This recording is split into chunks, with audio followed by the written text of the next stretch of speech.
Salut girl et bienvenue au podcast En forme, animé par Coach Ali, où je discute de sujets qui entourent l'entraînement et le développement personnel pour t'aider à devenir une meilleure personne et à avoir de meilleures habitudes de vie.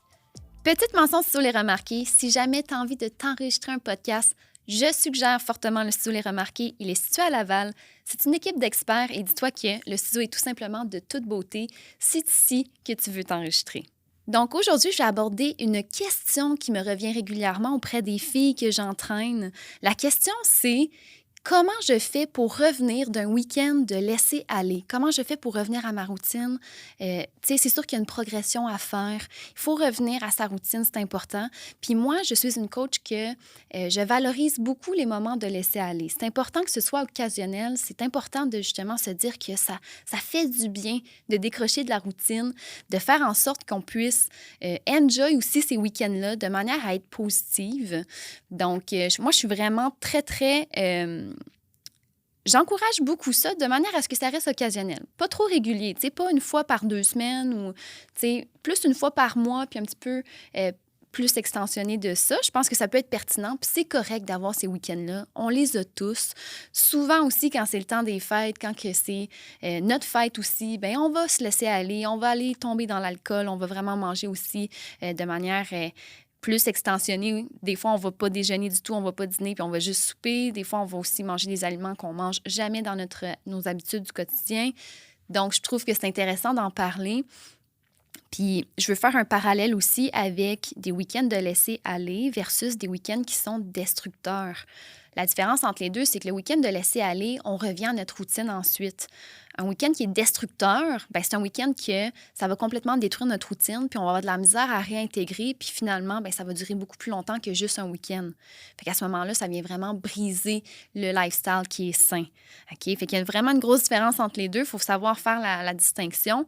Puis j'encourage beaucoup le fait de se laisser aller de temps en temps, justement, sur des durées de temps, que ce soit 2 ou 3 jours, là, ça peut nous arriver à tous. Donc, première chose, je vais aborder un peu les impacts que ça fait sur ton corps d'avoir ce genre de week-end-là. Dis-toi qu'en premier lieu, ton apport calorique, c'est sûr qu'il va être différent dans ces journées-là. Si tu veux un déficit calorique pour perdre du gras, bien, c'est certain que dans ces week-ends-là, tu vas ne pas maintenir en fait ton déficit calorique. Donc, ça va avoir pour impact de ralentir ton processus de remise en forme, puis c'est correct. Il faut se responsabiliser puis comprendre que, bien oui, effectivement, c'est ça qui est arrivé, puis on ne met pas ça sur la faute de quoi que ce soit d'autre. C'est vraiment ça qui est en cause. C'est la même chose pour les filles qui veulent prendre de la masse musculaire puis qui doivent avoir un surplus calorique. Bien, ces week-ends-là, c'est assez rare des fois qu'on va avoir un surplus qui est respecté. Puis s'il est respecté, bien, il n'est pas respecté de la bonne façon. Comme tes calories, c'est dans l'alcool puis dans de la bouffe grasse que tu vas aller les chercher, c'est pas ça qui est intéressant, c'est pas ça qui va faire en sorte que tu vas prendre la masse malgré que tu sois en surplus calorique. Ensuite de ça, deuxième chose, ta digestion va être complètement différente. Ça va être beaucoup plus difficile. Tu vas avoir plus d'inflammation aussi. On ne va pas se surprendre là, en disant ça. Tu vas avoir des ballonnements parce que tu manges beaucoup plus gras, tu manges de la friture, tu vas manger aussi des sucreries, des pâtisseries. Fait que ça fait en sorte qu'effectivement, c'est plus rough pour la digestion. Des fois, on peut être constipé. Des fois, on peut, tu sais, tout dépendant aussi comment que le système fonctionne, bien, on peut avoir de la diarrhée. Fait que, tu sais, c'est pas super agréable. Donc, il faut comprendre qu'effectivement, ça fait partie du deal d'avoir pris un week-end de laisser aller. Un autre impact que ça va avoir, c'est sur ton rythme circadien. On le sait, c'est la routine du sommeil. Donc, à ce moment-là, c'est sûr que ça va être déstabilisé parce que normalement, tu te couches à des heures et tu te lèves à certaines heures que là, tu ne vas pas respecter. Tu vas te coucher beaucoup plus tard. Tu vas te lever aussi beaucoup plus tard également. Fait que c'est sûr qu'il va falloir que tu reviennes à ta routine rapidement et ça va effectivement être un petit peu déstabilisé au niveau de tes hormones, tout ça.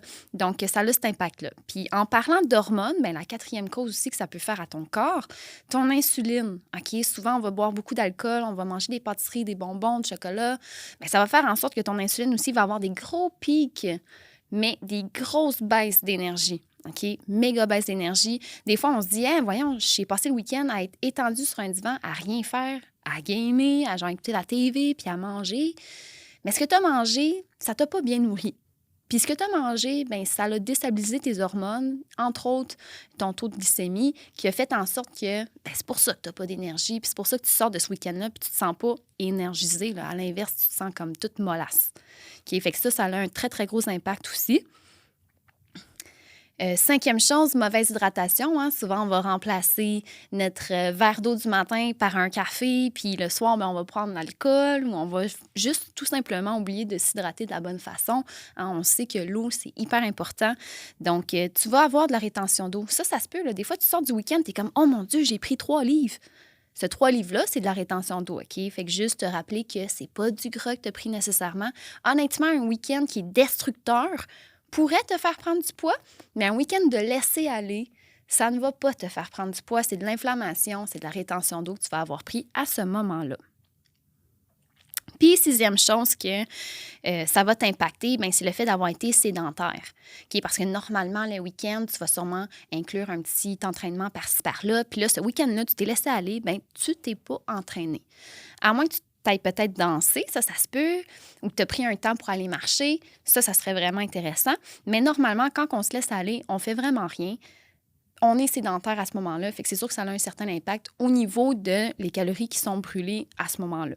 Donc, c'est pas mal ça pour les impacts au niveau du corps. Donc, moi, ce que je te suggère de faire pour t'aider à se sortir de ce laisser-aller-là et de revenir back on track, première chose, aie une attitude qui est positive.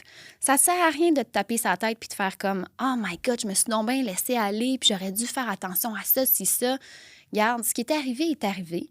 T'en as profité, c'était le fun, ça goûtait bon, t'as socialisé, puis t'as vu du monde, ça faisait longtemps, puis t'as fait des choses que tu fais pas normalement, mais reste que t'en avais peut-être besoin, puis probablement que ça t'a fait énormément de bien au niveau mental. Donc, il faut que tu t'en sortes avec une attitude positive, ça va juste être en lien, ça sert à rien de te taper sa tête, ça sert à rien de te sentir coupable aussi. OK? Tu peux des fois réfléchir à « OK, ouais, peut-être la prochaine fois, je vais peut-être juste pas faire ça. » Parfait, OK. Ferme le book, puis après ça, let's go, on repart la routine. Okay? Fait que c'est important d'avoir une attitude positive parce que sinon, on va se laisser submerger par ce sentiment-là, puis ça va nous empêcher d'aller d'une bonne façon vers l'avant. T'sais. Puis on n'arrête pas de dire d'avoir une routine qui est saine, c'est un équilibre, c'est une modération. Ça ne sert à rien d'arriver le lundi puis d'aller courir un 20 km. Là. Okay? Ça va être très, très, très difficile pour ton corps.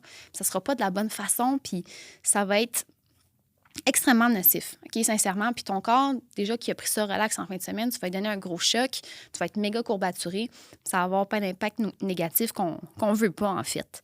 Fait qu'il faut vraiment y aller d'une manière qui est positive, puis tout simplement se dire, OK, let's get back on track, puis je vais revenir à mes saines habitudes. Quelque chose que tu peux faire, tu débutes ta semaine, c'est sûr que ton moment de meal prep, il va être à un autre moment, puis c'est tout à fait correct. Tu vas le faire peut-être le lundi soir ou tu vas peut-être le faire le lundi matin, tout dépendant le temps que tu as. Mais je t'invite vraiment à faire de la meal prep parce que ça va juste t'aider à avoir les bonnes choses sous la main quand tu vas arriver pour avoir faim.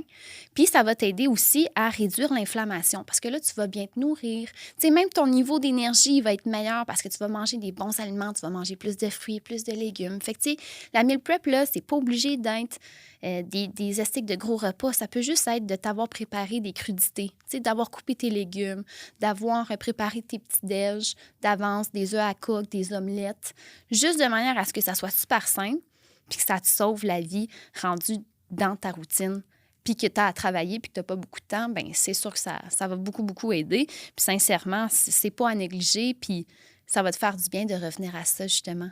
Plutôt que tu dises « Ah, je vais manger les restants du week-end. » Non. Coupe ça tout de suite. La pizza du week-end, la poutine du week-end, c'était ton laisser-aller, tu as eu du fun, ça fait du bien.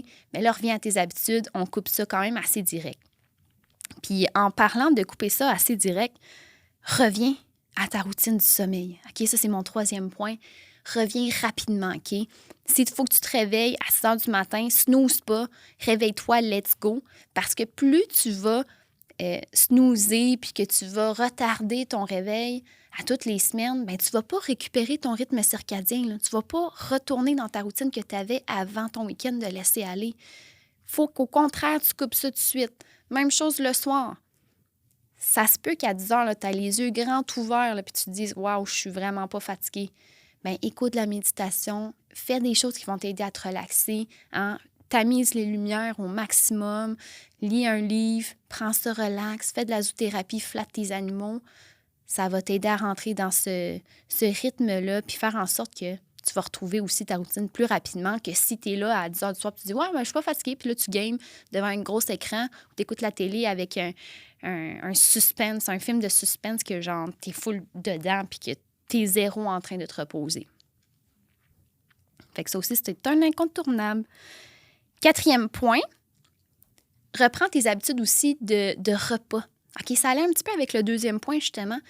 Reprends tes habitudes de manger 3 fois par jour, d'avoir tes collations. OK, c'est pas parce que tu as eu un week-end de laisser-aller que tu n'as pas respecté ton déficit calorique qu'il faut que tu arrives le lundi puis tu te dises « Ah, mais là, je vais juste souper parce que je vais vraiment maintenir mon déficit puis créer un gros déficit. » Non, non, non, non, non. On revient à nos habitudes. OK? On mange matin, collation, midi, collation, soir. OK? C'est important de revenir rapidement à ces habitudes-là. Ça fait en sorte que ton système aussi digestif, il travaille beaucoup plus souvent. Donc, il va brûler plus de calories aussi également. Fait que tu vas aller chercher ton déficit plus facilement. Fait que c'est sûr, il faut que tu t'alimentes de la bonne façon. Puis, il faut que tu reviennes à tes saines habitudes de manger plusieurs fois dans ta journée. Puis, c'est ça qui arrive des fois, c'est que les week-ends de laisser aller, on se dit « Ah, mais tu sais, je vais juste souper parce que je sais que je vais mal manger. » Puis je vais quand même atteindre mon déficit calorique. Ton déficit calorique, là, il vaut pas de la merde si tu as mangé de la poutine puis de la pizza puis tu as fucking mangé juste de la merde que tu vas penser que ton corps va quand même perdre du gras. Non, non, c'est parce que là, tu vas avoir, en fait, privé ton corps de nourriture. Puis lui, ce qu'il va faire, c'est qu'il va se dire « Oh mon Dieu, elle m'a privé ce matin. » Fait que c'est clair que genre, je vais garder, je vais faire du stockage avec ce qu'elle va me donner. Puis il va faire du stockage avec des aliments malsains.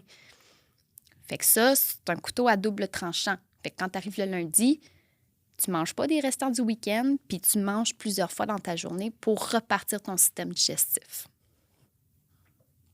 Puis finalement, 5e point, je pense pas que je vais te surprendre avec ça, c'est de planifier tes entraînements. OK? Planifie ton horaire.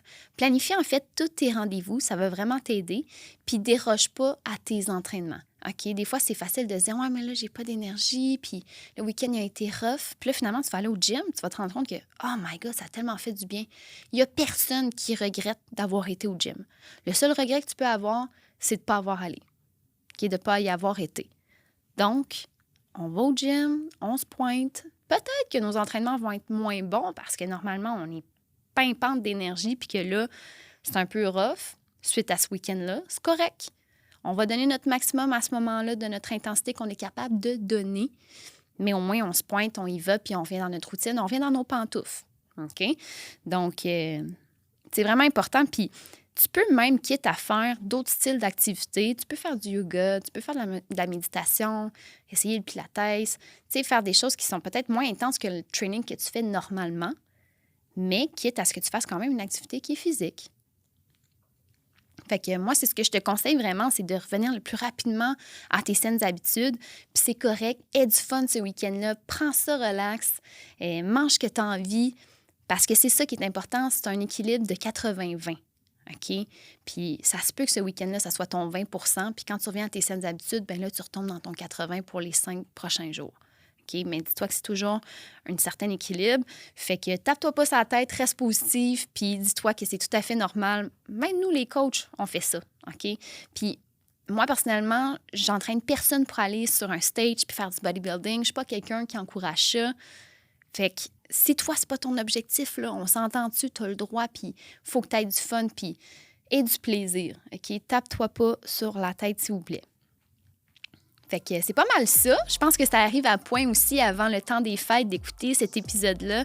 Je pense que ça va t'aider à te sentir bien puis à te dire « OK, bien, voici ce que je dois mettre en œuvre, tout simplement. » Oublie pas, tu sais, les actions sont importantes. Fait que c'est ça qui est l'objectif, là. C'est bien beau m'écouter, mais si tu sais que tu vas faire ça durant le temps des fêtes puis que tu fais pas ce que je t'ai conseillé de faire, bien, c'est sûr que tu vas trouver ça un petit peu plus rough. Puis ça va virer en week-end qui est destructeur puis en semaine qui est destructrice pour ta routine saine, ton lifestyle qui est sain sur le long terme. Fait que je t'invite à commenter s'il y a des choses qui t'ont surpris, si tu penses que j'ai oublié certaines choses, puis si tu as des questions, je t'invite à commenter, je t'invite à liker. Si jamais, OK, t'écoutes mes épisodes puis t'adores, s'il te plaît, abonne-toi à la chaîne. Ça me fait tellement plaisir de voir que, justement, j'ai des nouveaux abonnés. Si jamais tu aimerais que j'aborde aussi un sujet en particulier, n'hésite pas à me le partager. Sincèrement, ça me ferait un grand plaisir de l'aborder. Donc, on se souhaite une très belle semaine.